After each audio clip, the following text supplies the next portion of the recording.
Hello எல்லாருக்கும் வணக்கம். நான் பாலக்கீரை பாஸ்தா எப்படி செய்கிறதுன்றதை பற்றி இப்போ உங்களுக்கு சொல்கிறேன். கீரை வந்து நம்ம பசங்கள்லாம் சாப்பிட மாட்டேங்கிறாங்க இல்லையா குழந்தைங்க. ஸோ பாஸ்தாவில் ஆட் பண்ணி கொடுத்தீங்கன்னா சாப்பிட்ருவாங்க. கீரையும் சாப்பிட்ட மாதிரி இருக்கும். கீரை வந்து வாஷ் பண்ணிவிட்டு கொஞ்சம் நேரம் வேக வைக்கணும். ஒரு நிமிஷத்துலேயே வெந்துடும். இது எதுக்குன்னா நம்ம அப்படியே மிக்சியில் போட்டோன்னா அந்த பச்சை வாசனை வந்து இருக்கிற மாதிரியே இருக்கும்.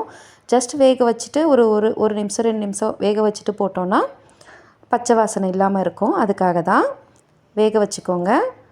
இப்போ நம்ம பாஸ்தாக்காக தண்ணி ஆட் பண்ணி கொதிக்க வச்சிடலாம். பாஸ்தா வேக வைக்கிறதுக்காக இதில் வந்து கொஞ்சம் உப்பும் நான் கொஞ்சம் ஆயிலும் ஆட் பண்ணியிருக்கேன். எண்ணெய் எதுக்கு ஆட் பண்ணுறோன்னா அது வந்து பாஸ்தா ஒட்டாமல் இருக்கும். தண்ணி கொதிக்கும் போதே இப்போ நம்ம ஒரு 2 ஸ்பூன் மைதா மாவு எடுத்துக்கோங்க. நீங்கள் மில்க் க்ரீம் இருந்தாலும் ஆட் பண்ணிக்கலாம், இல்லை கார்ன்ஃப்ளவர் இருந்தாலுமே எடுத்துக்கலாம். நான் மைதா மாவு இருந்துச்சு, அதோட பால் கொஞ்சம் ஊற்றி மிக்ஸ் பண்ணி எடுத்துக்கிட்டேன்.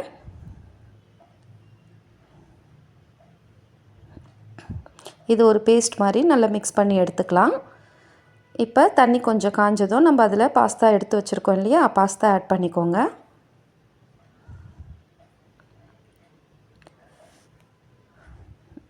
பாஸ்தா ஆட் பண்ணி பாஸ்தா நல்லா கொதிக்கணும்.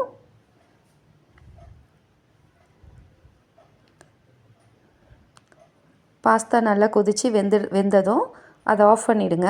தண்ணியை வடிகட்டி கொஞ்சம் ஜில் தண்ணி ஊற்றி எடுத்து வச்சிடுங்க.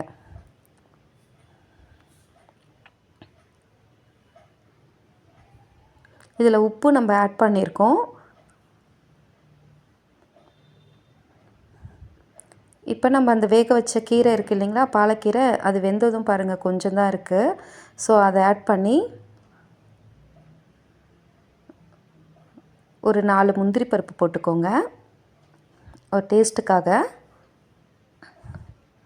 ஒரு 2 காஞ்ச மிளகாய், பச்சை மிளகாய் கூட நீங்கள் ஆட் பண்ணிக்கலாம். பட் நான் காஞ்ச மிளகாய் தான் யூஸ் பண்ணியிருக்கேன்.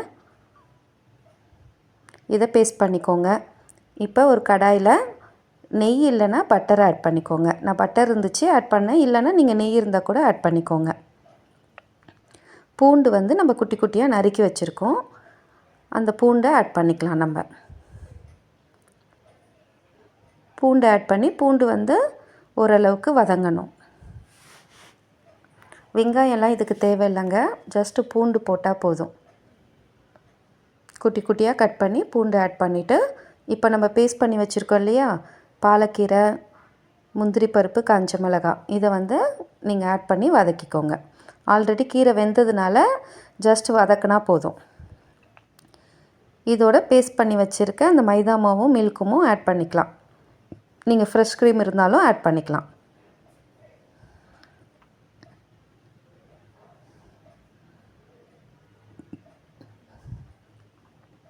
இது டேஸ்ட்டாக இருக்குங்க, நீங்கள் பசங்களுக்கு செஞ்சு கொடுங்க. க்ரீனிஷாக இருக்கிறதுனால வித்தியாசமாக இருக்கும், சாப்பிடுவாங்க பசங்களும். ஸோ இப்போ நம்ம பாஸ்தா ஆட் பண்ணிக்கலாம். இதில் கொஞ்சம் கட்டியாகும். கார்ன்ஃப்ளவர் போட்டிங்கனாலும் உங்களுக்கு நல்லா கொஞ்சம் கட்டித்தன்மை வரும், க்ரீமியாக வர மாதிரி இருக்கும். ஸோ அந்த டைமிங்கில் நீங்கள் வந்து பாஸ்தா ஆட் பண்ணிக்கோங்க.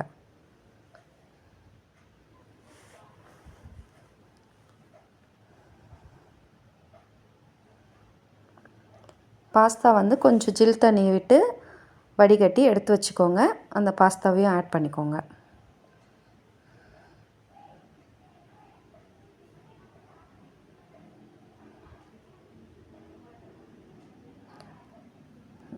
பாஸ்தாவும் அந்த க்ரீமியும் நல்லா வந்து மிக்ஸ் ஆகிற மாதிரி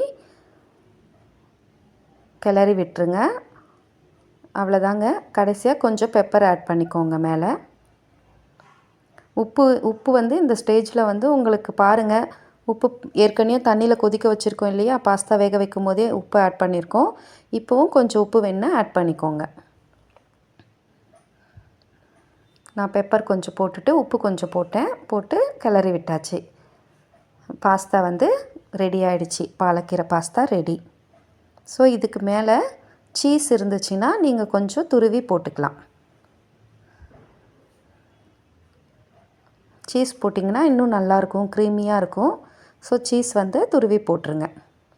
பசங்க சாப்பிட்றதுக்கும் நல்லாயிருக்கும், டேஸ்ட்டாக இருக்கிற மாதிரி இருக்கும். ஸோ சீஸ் ஆட் பண்ணி செஞ்சிடுங்க. டேஸ்ட் பண்ணி பார்த்துட்டு எப்படி இருக்குன்னு கமெண்ட் பண்ணுங்கள். சப்ஸ்கிரைப் பண்ணிக்கோங்க என்னோடய வீடியோஸை.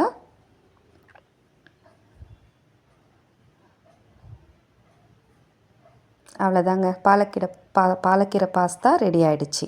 தேங்க்யூ.